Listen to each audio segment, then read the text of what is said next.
Hey, Monica. Hey, Jennifer. So, a few weeks ago, we shared Steve Nygren's interview with Vanessa Champion from the Biophilic Design Journal podcast. And today, we're so excited because we get to talk with Steve ourselves.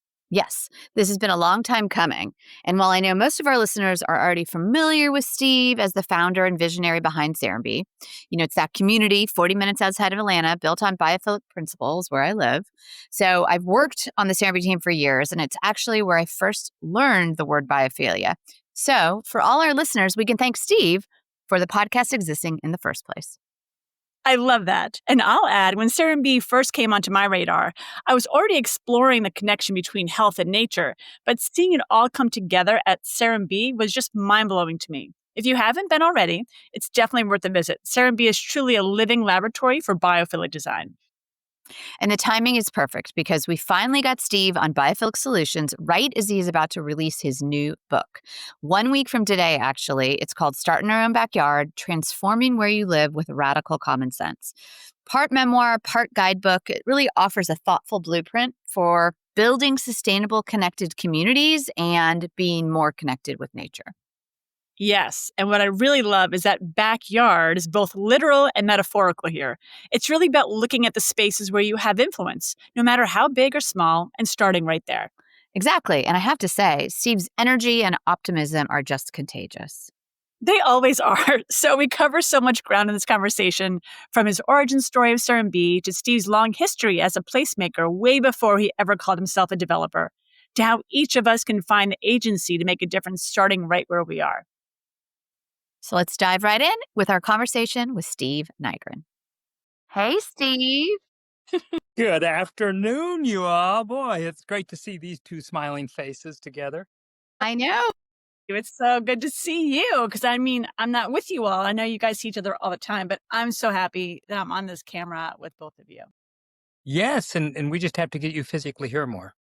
I know. We're working on it. Jen has been traveling like crazy, so I haven't even had the chance to be with her. But when we go to New York for your book tour, Steve, in this fall, we'll make sure Jen's there. Absolutely. That's a must in scheduling. And are you Yes. going to Dubai this year for global wellness? No, I'm Okay. not going this year. No. The quick question. But let's dive right into what Monica was just saying, which is the book. Can How we about that? just kind of literally jump into Start in Your Own Backyard? Yes, here we are. I never imagined writing a book. Give us your boilerplate, Steve. Pitch it to us. On the book? Yeah. What's it about? Why should we read it? Well, I mean, hey, the I've whole already read thing, it. in what started out everybody thinking was a crazy idea, and I ended up being a developer by default to actually save our rural countryside. And little did I guess that it was going to turn into a national and global model.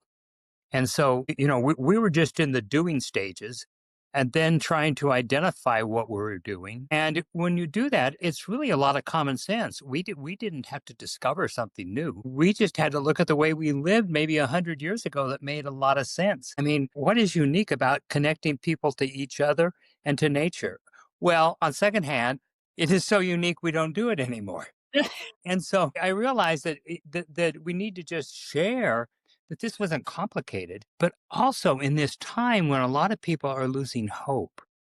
And it's a time that we're standing by complaining and expecting governments, corporations, big anything to solve the problems. And in reality, these problems are going to be solved on a local scale. And so this book is just to encourage everyone to look at what's driving them crazy that they can do something about. And what are your talents?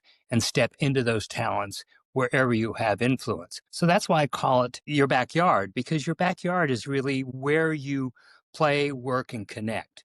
And if we all started connecting and changing what we can rather than worrying about what we can't, we would be a very different society. And so hopefully the book gives people that hope, but also a roadmap that they could identify for their own situation. And That's we could just shut it down right now. I mean, that was a long What you said. boilerplate, but that's kind of where it goes. But you know what? I'm so glad you talked about this idea about the common sense a few times in just what you just said, only because when I first met you, which was in Italy for the Global Wellness Summit, but then when I got to do the interview with you on the Walk with Walsh in 2019 and see Serenbe for the first time for myself through my own eyes, I remember saying to you, I'll never forget this because it was so spot on and it's so you, Steve. I said to you, oh, I have to leave. I have to go back. I have to go back to reality. And you said, well, Jennifer, this is reality. This just makes common sense. This is common sense and how we live. I'm like, oh my gosh, Steve, you're right. I didn't think about it that way. And you're absolutely right. And to this day, I still can't stop thinking about it's just common sense how we live or choose to live, especially when it comes to Serenbe. And so many people talk about this being a utopia and, oh, I wish. And I'll never forget, this was several years ago, a conversation that this couple, they arrived like they were in their late 60s and they were getting ready to retire and they were thinking about where to retire. And they saw me on a Friday and they told me what they were doing. I said, oh, hey. And so I saw them again that Sunday after their full weekend. And she said, is this place for real? And I said, what do you mean? And she said, well, I see all these kids running around. I don't see parents. And I see people carrying what's obviously a covered dish to a neighbor's. And she said, we see these people connecting, on the street. There's lots of gatherings. She went on and on. And I said, where did you grow up? And she told me this Midwestern town that, it's probably about 300,000, 400,000. And I said, tell me what is different about what you saw in the last 48 hours than the way you grew up 50 years ago. And she just looked like I'd thrown cold water in her face as she kind of sat back in her chair and thought, and she said, absolutely nothing. And I said, isn't it a shame that we, in 50 years, we have distanced ourselves from basic, simple, civil, respecting each other and living in community to where places like Serenbe seem like utopia and something unreachable. And that's the sad place of where we are today. And that's the real reason for the book. Ugh, I love that. I have to ask you something else because I know your story. Monica lives it and breathes it every day. She's there at Serenbe. But can you talk about that bulldozer moment for you? Because I know it's in the book and you share it a lot when you give speeches, but can you talk about that bulldozer moment? Absolutely. I was very successful in rolling out a restaurant and hospitality company, and I was what I called on the treadmill of success. I thought my life was perfect. We had the big perfect house right in the edges of downtown Atlanta. I could walk to Symphony Hall and the High Museum, the Botanical Gardens, and I was on all of the supposed right boards regarding health and arts and all that, and very involved politically and on state and local committees.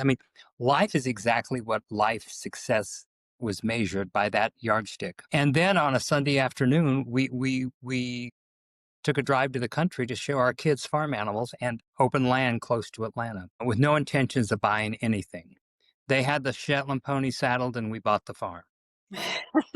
And I thought it was just a good investment, but more importantly, we'd come up a couple Saturday afternoons a month, and gee, my young girls who were 3, 5, and 7 would be just delighted. And to my surprise, my wife fixed the shack in the back because we rented the main house, the historic house out.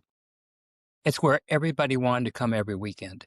And we had the great house, the pool, the Barbie cars, everything that we thought was important, but it was everything money could buy. Mm. And we came out here and there was only a puzzle for rainy days.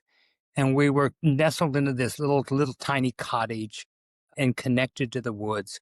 And doing that every weekend and every vacation was my value shift. The value shift, a lot of people can understand post-pandemic, but everybody thought I had absolutely lost my mind back when we sold everything and moved to the farm in 1994. I was very fortunate. I was successful. I didn't have to worry about retirement, and I was totally satisfied. And then one morning in 2000 or early 2000, my daughter and I were jogging along what was then our property line. We'd put the old farm together, so we had 300 acres. And the forest next to us was being bulldozed. And I ran out and I stopped the guy and I said, what are you doing? And he said, we've just been hired to clear the trees. I guess they're putting houses here. That's what always happens. And with panic, I ran back to the house, called the retired doctor who I knew owned it. He lived a couple counties away. Bought it just as investment. And I couldn't get a hold of him, couldn't get a hold of him. So I started calling other landowners. Well, 3 or 4 weeks later, when he returned from his vacation in Europe, and I found out he had sold it to a neighbor down the road for a pasture airstrip. By that time, I had another 600 acres under contract. And I realized that I couldn't keep showing up at closing, and 900 acres does not protect you in the path of urban sprawl once that ground fire starts.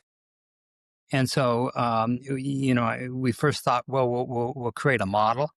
And then I looked at models around the country, prairie crossing, seaside, and they actually end up destroying the area next to them because everyone loves what they're doing, but they do the same old thing next to them.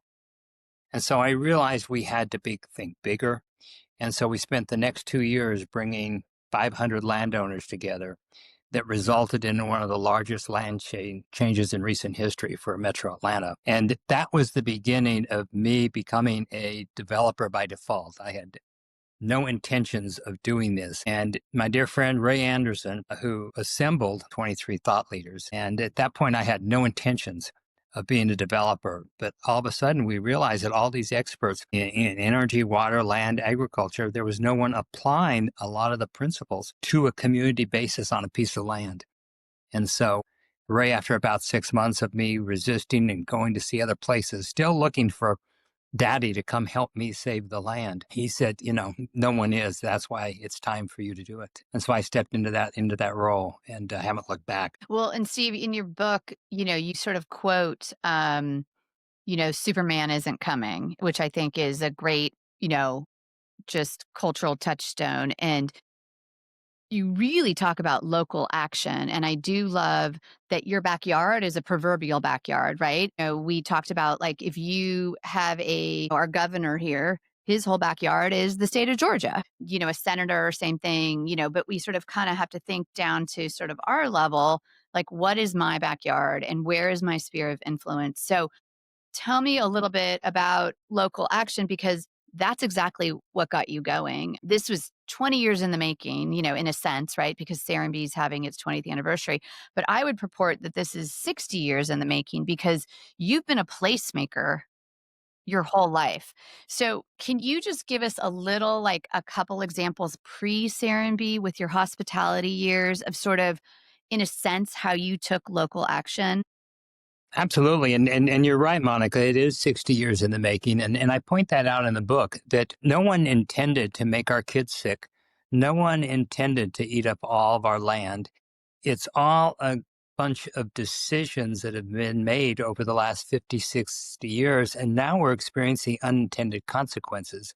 But no one's saying, hey, there's a different way. We just keep going down the same trend. And that's what this is. Hey, stop, everybody. Wake up. Mhm. And yeah, so I've never thought about it that way, but I've always been one that felt you had to take responsibility for your own happiness and do something about your own unhappiness. And maybe that was growing up in a home with an alcoholic father and an only child. And I had to recreate my own life at that point. And so I became bored in academic situations and was starting off to be an architect and University of Colorado. And my gosh, they had to study forever and do all sorts of things. And I was ready to get going with the world and slipped into the hospitality industry and ended up with a 7-year career with Stouffer's Food Corporation. They moved me to Atlanta. I was part of the opening hotel team. And I fell in love with Atlanta. Now, this is Atlanta in the early 70s, when the slogan was a city too busy to hate. And things were happening here, and it was young and vibrant. And so I realized that once we opened the hotel, I was going off to the next city to open the next hotel. And I decided I was stepping off of that treadmill. And the only way to do it was to open my own business. And so that was the beginning of the first restaurant. Now, I couldn't afford anything. I talked 3 friends into quitting their jobs to come along with me. We're so naive, we were all of 26 years old and the world was our oyster. We could do anything we wanted. And so we all stepped off of well-paying jobs and rented this little rundown building in Midtown Atlanta. My It God. had been 5 restaurants in 5 years. and they were happy to sell me their equipment for $12,000 so they could Wow. get out. We could afford it. I put a keg of beer in the center of the room, invited everybody over. And so we started, tearing down the crumbling plaster and found beautiful brick walls from 1900. There was an old tin ceiling up there that had been covered. The indoor outdoor carpet was all the little ceramic tiles. Oh my God, the space just came alive by just exposing it. Isn't that true about so much of our life today? You start taking the things we've thrown on it and added on it and just take it down to its bare essentials. And there is the beauty, there's the essentials. And so we went to auctions, found tables, church benches, and we opened a restaurant February of 73. We were one of four restaurants nationwide that the National Restaurant Association identified as change makers in the food industry back in the early 70s. And so we were bringing fresh food in a informal atmosphere, but we still had white linen. It was all the trappings of a formal restaurant in a very informal setting. And by our 6th month, we had 2-hour lines just to get in to order a drink in this small little restaurant. And within 18 months, we'd opened our second restaurant in Phipps Plaza, which had Tiffany's, Lord & Taylor, Saks Fifth Avenue. But Atlantans in the early 70s thought that was a little too highbrow. They were still going back to riches in the local stores. And so the center was in trouble, and everyone had left except the big national tenants. And Schraff's was on the second floor with a big restaurant, and they offered me an unbelievable deal, basically. No guaranteed rent, a big check to totally redo it, and they would do a lot of the work. And I thought, well, I'll open it. And within 6 months, every space was leased. And that word traveled across the nation, and that's how really the foundation. And so we became change makers. Stanley Marcus negotiated my first lease in Washington, D.C. to be next to a Neiman's. When they redid the Pennsylvania Avenue between the White House and the Capitol, we were one of the 5 restaurants they basically paid with great deals to come in. And we had to walk our employees to their cars at the transit station in those days because Pennsylvania Avenue was not safe after dark. And you look at that thriving neighborhood today, it's incredible. So it's been fun with all these experiences of really being there. I never thought of myself as a change maker, except I did start buying the real estate rather than just doing leases that were just very attractive. But so that, I guess I've done it all my life. Yeah, no, I appreciate you because I think, people sometimes don't know the backstory of your backstory. They understand Serenbe but I do think that change making or placemaking and then just taking those small local actions, you just never know where it's going to ripple to. That's right. And you just have to step into it. Mm-hmm. Mm-hmm. And I think it's really interesting too, Sue, because you always do not just about placemaking, but about connection and how important that connection between people in a space that's created with intentionality that fosters community, resilience, and all these things that kind of bubbled up into what is now Serenbe. But it was always there because I think that that role of community that you keep continuing to create comes from intentional design. So was that a real thought back then that kind of led to Serenbe? Like you saw it kind of fostering and happening and that role of communities coming because of this design that you're creating in each space that you made. Well, I grew up in a community where my family had been since the 1800s. And so community was part of life. And looking at someone in the eye and waving at them when you drove by or walked by was part of life. And end up being a visual snob as well.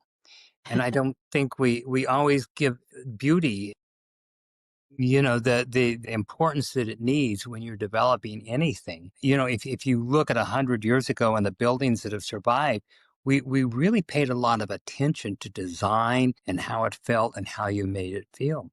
And here's another one of the unintended consequences. We've lived through several decades of value engineering, and we've gone through a period of efficiency. And Mm-hmm. you look at a lot of our depression, I think today, or areas where we're not inspired. It's because of that. We have not given beauty the place it should stand in our society. And so, Serenbe, we really work at that, and it's to give it a natural look, not an over designed. And that doesn't mean putting money at it. It means giving thought to the way you Mm-hmm. design your streets, your buildings, where they sit, how they position, all those things.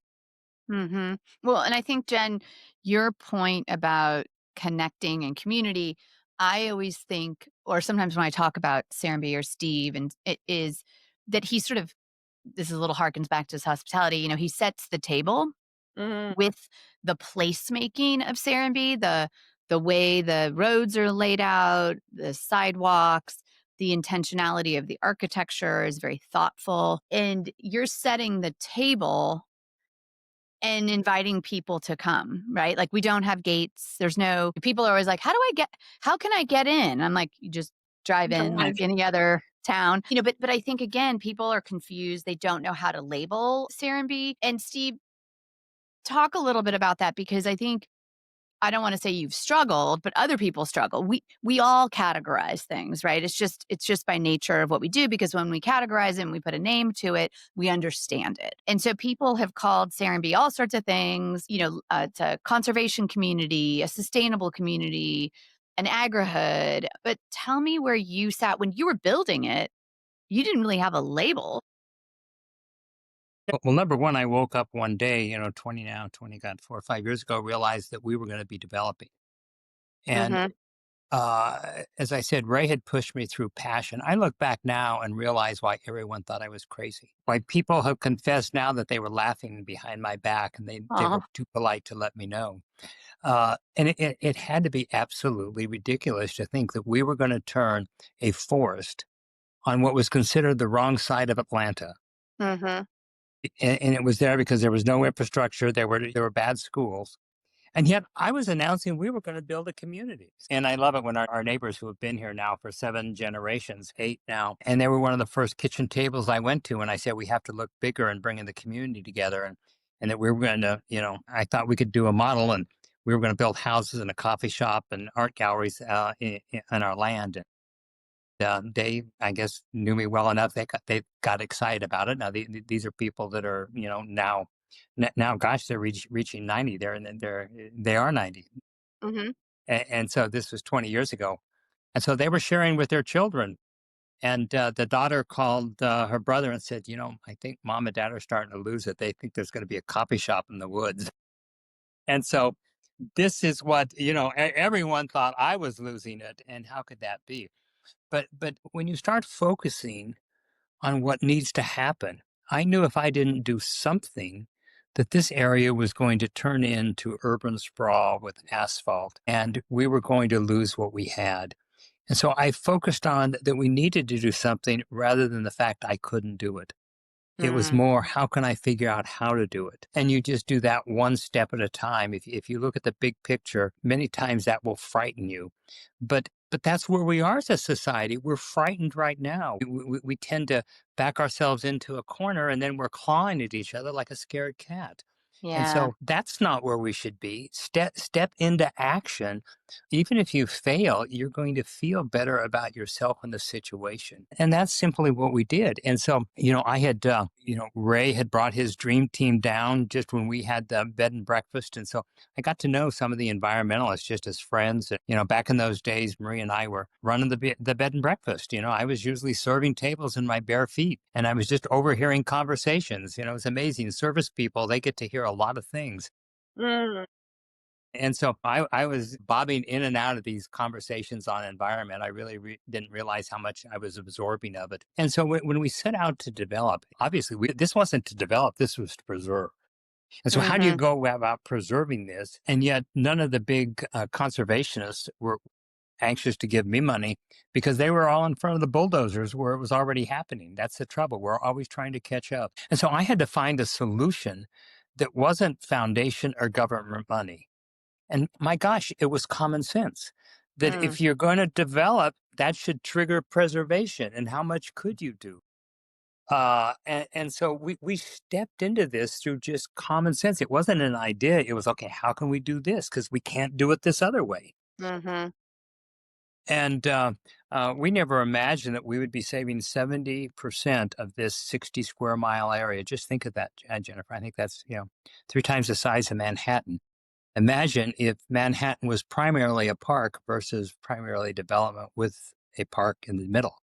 And yet we're for urban standards, we're very dense. We're putting 20% more housing in than Metro Atlanta or most urban cities have done in the metro area in the last 3 decades, because we've gone to a small model or Mhm. sprawl model. We've gone to a sprawl model. So you only have high density in some of our older big cities. Mhm. And otherwise, we're not utilizing our land very. So I just stepped into all of these things through common sense. And thank goodness for Urban Land Institute doing this study on why so many people own golf courses. Lots. Why we have so many golf courses is because the banks love the premiums that those lots brought. But the study that the Urban Land Institute did showed that the majority of those people played golf twice or less a year. So it's actually for the open space. So I was able to bring Mm. in the pro development. They really weren't pro development, they were pro value.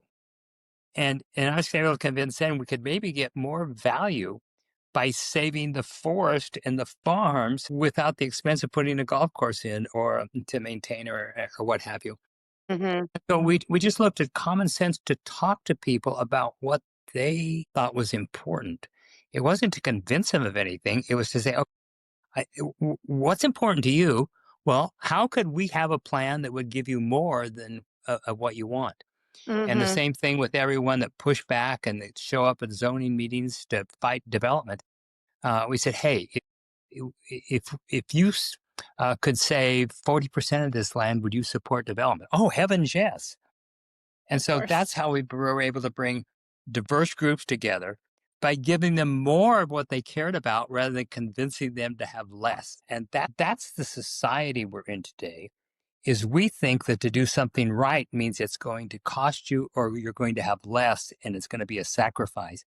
And Mhm. Serenbe is really about it's just the opposite. You have Mm. more of everything, whether it's money or quality of life or whatever it is. Mhm.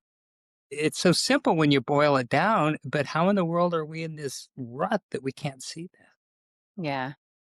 Actually, I want to kinda go back a little bit because I think it's when you're talking about Ray Anderson, because 'cause I'm so curious. I mean, I know so much about you, Steve, but not a lot when I say that. But I think it must be must have been such interesting conversations you must have had with Ray Anderson and your dear friend, Dr. Phil Tabb. I'm like, "Can we do this? Like, are we really gonna do this, and how are we gonna do it? I mean, are we crazy or the real radical common sense or real radical thinking?" I mean, those conversations must have been I would have been loved to have been a fly on those walls.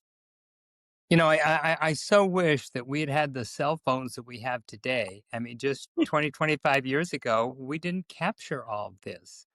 And there's Right. so many of those moments. I mean, of course, anyone who knows Ray Anderson knows that he was the optimist, that we could do anything and that we needed to do these things.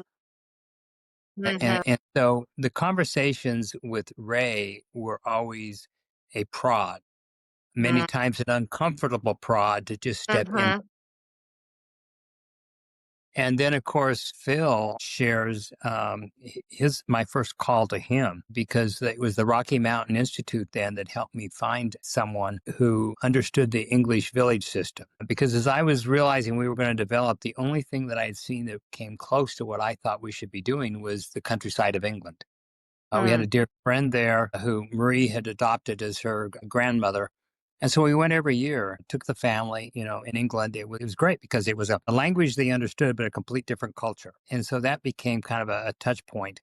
And I learned about the English land laws and the common footpaths and the neighborhood pub and the grocery. And oh my gosh, it made so much sense. And yeah, it reminded me of my childhood in so many things that we didn't have. And so I was searching for somebody that understood that. Plus, we learned about sacred geometry, how Mhm. so much of there's an energy force that's there. And this isn't new age. If you look at the almanac or talk to an old farmer and they're going to drill a well, that they understand there's an energy force, and they bring the divine rod out and try to find where that is. And so I knew we wanted to apply some of those principles as we thought about planning. And so they connected me with Phil, and of course Phil was in the beginning of starting a divorce and then moved from Boulder, Colorado, where he had taught part time, and was in Seattle, Washington, but on his way to Texas A&M to head up the architectural department there. So, he had turned into a real academic with his doctorate degree on the English village system. And so he thought, here is this guy in the South, and the South does have reputations of being backwards, who wants to turn a forest into a English village. Well, I guess I'll go see him. By the way, Phil has shared with me his next book is going to be on his journaling. And in your sense, Phil has showed me his journal for that year, which actually, directed him that he was coming here. He didn't have a name. He didn't have a location in where in the world or the United States it was. But if you look at his journaling, you see there were forces that were already putting things in line for him to arrive. Wow. And of course, he dropped in, and he was coming only to consult us about sacred geometry, not to be our land planner. We had brought on Mr. Marvin, who was the greatest environmentalist of the time, but he only worked in the Southeast, which got him to come this far. And he was in his 80s. He said that he told me when we hired him that this would be the last project, and he died in the middle of the project. But he was such an environmentalist, he was having a hard time with my wanting to put density in. Mm. Phil arrived to be our consultant. He, now this is just 24 years ago, and of course then you had your deck of slides, those little slides you had to go in, and so he's got all those. And the third slide that he puts up is the little town of Selborne, England, and Marie jumped up, and there was Alice's house on his slide. We had no idea he had been to Selborne, and he had no idea of our relationship with Selborne. And so it was like, oh, wow, Um, and so while I think Phil maybe thought we were sort of idealists, he saw the passion both Marie and I had that we were going to do something different. Mm-hmm. And we were doing something not to be developers, not to earn money, but we were doing something to actually save the land and to be responsible. And so everything we were talking about was music to his ears. And of course, from that afternoon, we took a walk in the woods. You know about those, what can happen to walk in the woods, Jennifer? Yeah. And so in that walk in the woods, we agreed that he would return with some students, and we would call what we call a charrette. And we would think about how we could apply some of the principles from England onto this forest in Georgia. And if you look at the maps from that 3-day charrette, it has all the streets that we're basically developing today. Incredible. So yeah, it was kind of like, oh my gosh, but both Phil and Ray and that entire group that came together, they were all people that had hope, and they were all optimists that we could do something. Mm-hmm. And of all those people that have helped me, consulted, connected with me, I've never gotten a bill from a soul. They have all been so pleased that someone is actually applying these principles onto a local scale. So this Mm-hmm. isn't concepts. This isn't about what should be done. This isn't about changing corporations. This is just one family saving their own backyard. And they were happy to help. And I think that's true of so many people. They're happy to step into this if someone just has the passion to move forward. Yeah. Well, and I want to pivot a little bit to our favorite topic, biophilia, because everything you're talking about is saving nature, right? And I think we talk a lot about connecting people back to nature, connecting people back to each other. You sort of touched on earlier, as a nation, maybe even globally, and, many, many reasons, there's a disconnection, there's a loneliness. And we need each other more than ever, and we need nature more than ever. So tell us a little bit about how the word biophilia came into your sort of sphere, and what that means to you now, because I think that's the future, right? And to get people to really rethink about, we're part of nature. We need to reconnect with nature. But tell us a little bit about how biophilia, what it means to you. Absolutely. And because I mentioned that Georgia Tech had documented that very Hmm. first charrette, Bill Browning, who was then with Rocky Mountain Institute, was the facilitator for that charrette. And he talked about biophilic design. Now that was just sort of out here. I didn't say, "Oh my gosh, that's it." It was, "How do you spell that?" Let me find a dictionary and that's interesting. And so I realized it was kind of one of those parking lot ideas, but it obviously entered my consciousness at that point. And then, as I mentioned, everyone thought we were nuts. And so I stopped talking much about what we were doing, and we were just doing it. I certainly not didn't talk about being an environmental community, let alone tags like biophilic design, because those all were buzzwords that were sort of tied to tree huggers or idealists, and bankers weren't funding those movements.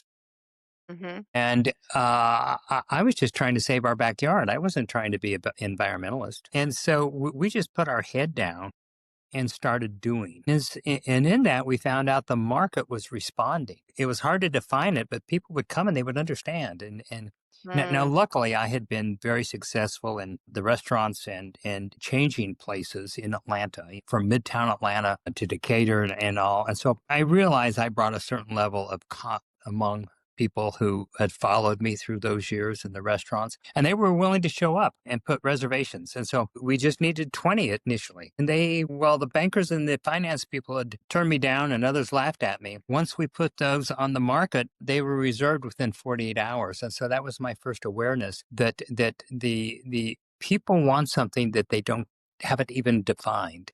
Hmm. But once they touch it and feel it, they know they need it on whatever level. And so we had that Yeah. level of confidence. And then, of course, the recession came Mm. and everything slowed down. Right, And because '05, so you concepted in 2000. '05 was when sort of the first that's right. homeowners moved in, and then We 7, 8, changed all the 9. we changed all the laws in 2002, a Mhm. 2-year buildup. And then we needed state laws changed for transfer development rights. And we did that in '03, and then broke ground on Serenbe in '04. And the first people moved in '05. Then the recession hit.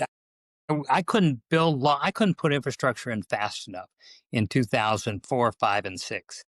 And we were just, man, I thought, man, this development stuff is easy, man. I was putting lots down and builders were buying them all in 24 hours. I mean, I was rolling. And I said, man, I can't keep doing this 40 lots at a time. Well, when the market's out there, we should really take advantage. I will go into debt again. And so we did, and brought 120 lots in Grange to market at the end of 2007. That almost did take us under. Mhm.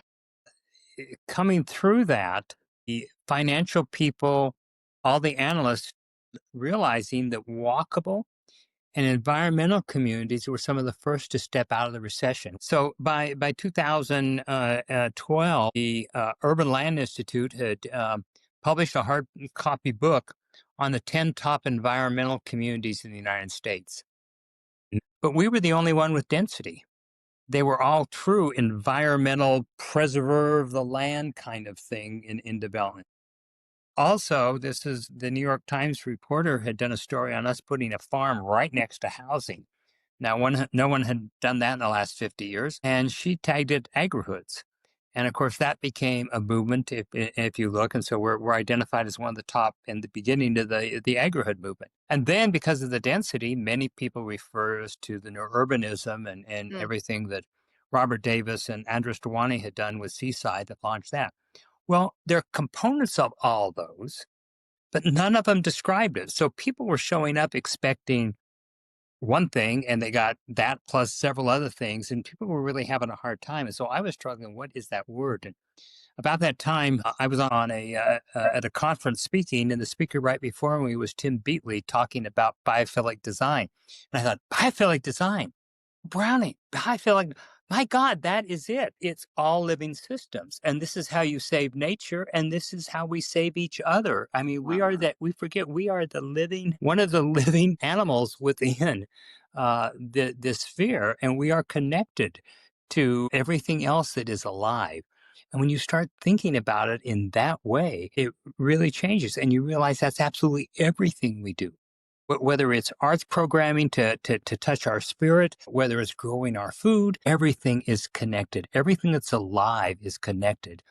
And how everything prospers depends on how the other things living will prosper. And so Mhm. biophilic design became the obvious thing.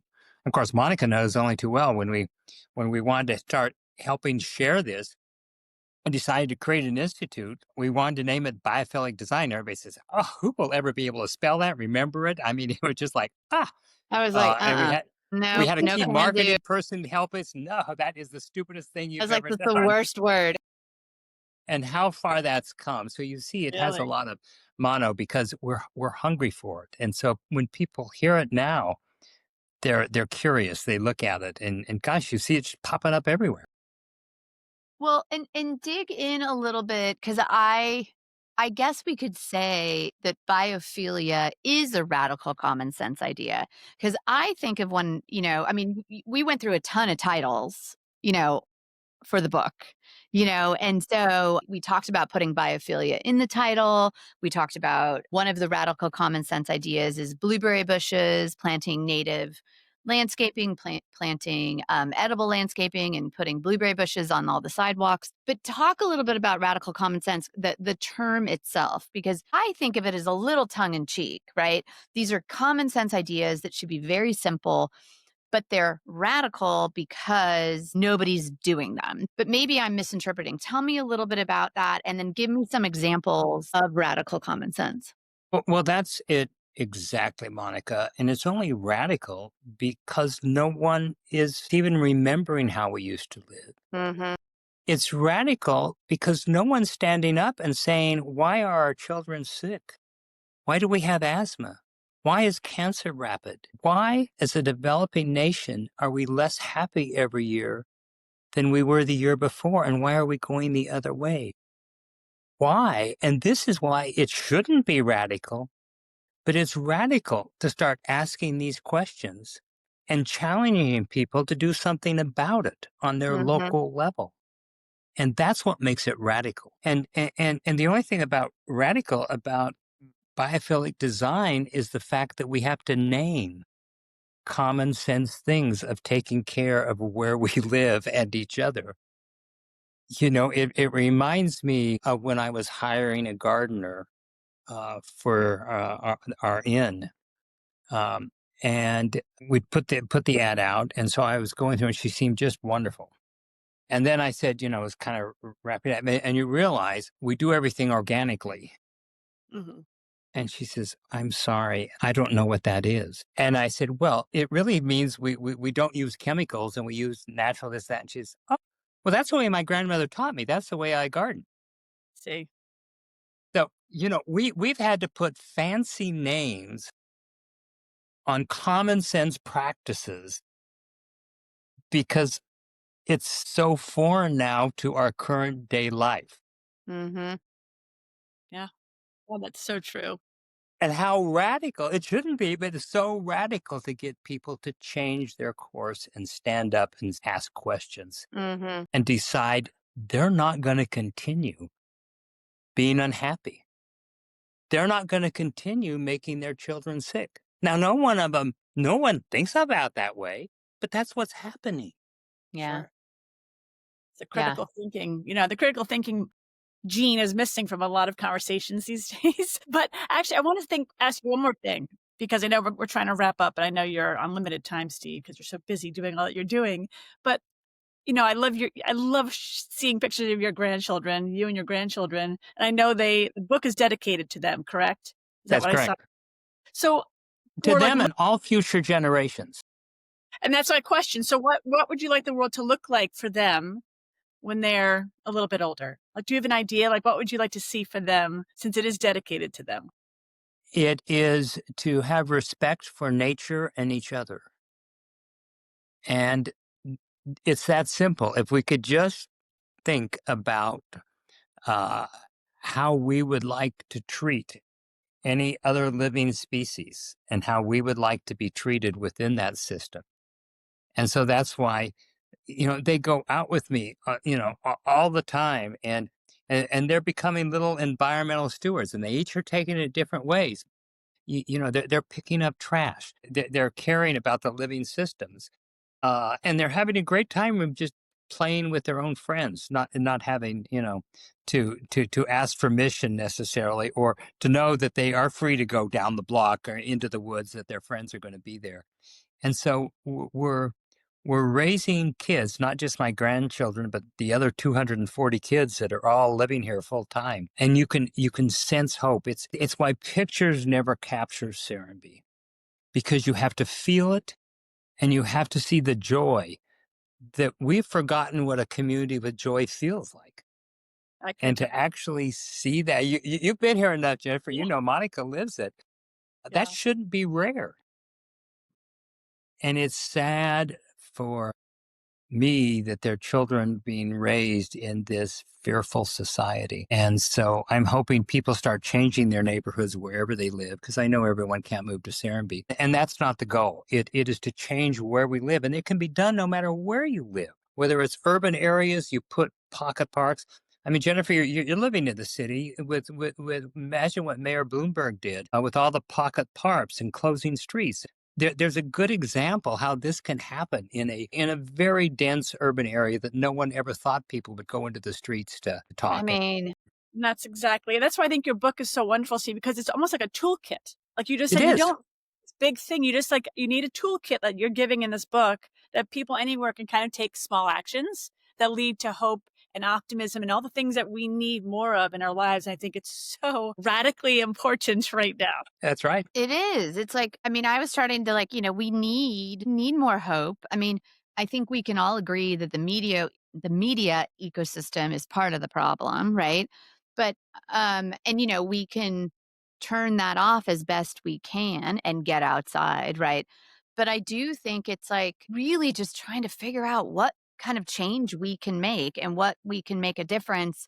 And it could be the smallest thing of just bringing your neighbor a dish, because they need something, So, I mean, I think it's a really exciting book of hope and optimism. And I love the how you said that you want the kids and really all of us to have respect for nature and each other. That's what we need today.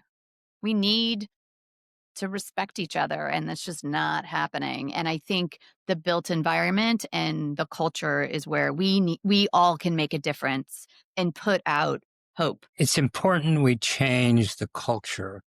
And while the media is talking about a lot of negative stories, it's only because we're all tuning in, Yeah. and the sponsors are paying for that. Yeah. And I think we're tuning in because we want to be reassured that there are other people more miserable than we are.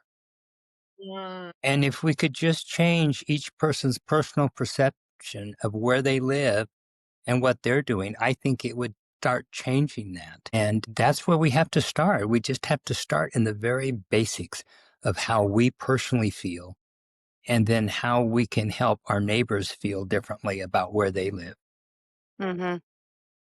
Beautiful. I think that's a perfect way to end this conversation, Steve, because that's a throughway to hope. Like you said, it's just like, nature provides hope for us all. So thank you for sharing your book with all of us. I'm so excited about it because I know this has been in the making for a long time. It's been for decades, really. So the fact that you're sharing it and again, a toolkit and all the lines of hope for all of us, it's really beautiful. So thank Well, you. I'm so excited. I mean, the connections that Sarah B makes, Yeah. the two of you are one of those examples. And now you've created this podcast to go out to share your influence with your audience or your backyard, if you will. So Yeah. telling these stories, it's amazing how I hear people say, "Oh my gosh, I listened to this and I never thought about that." And so we just all, start projecting out to where we can. Yeah. Bring people together and give them some hope. Thank That's you, right. Steve. Thank you This is all. great. Yeah. Enjoyed it.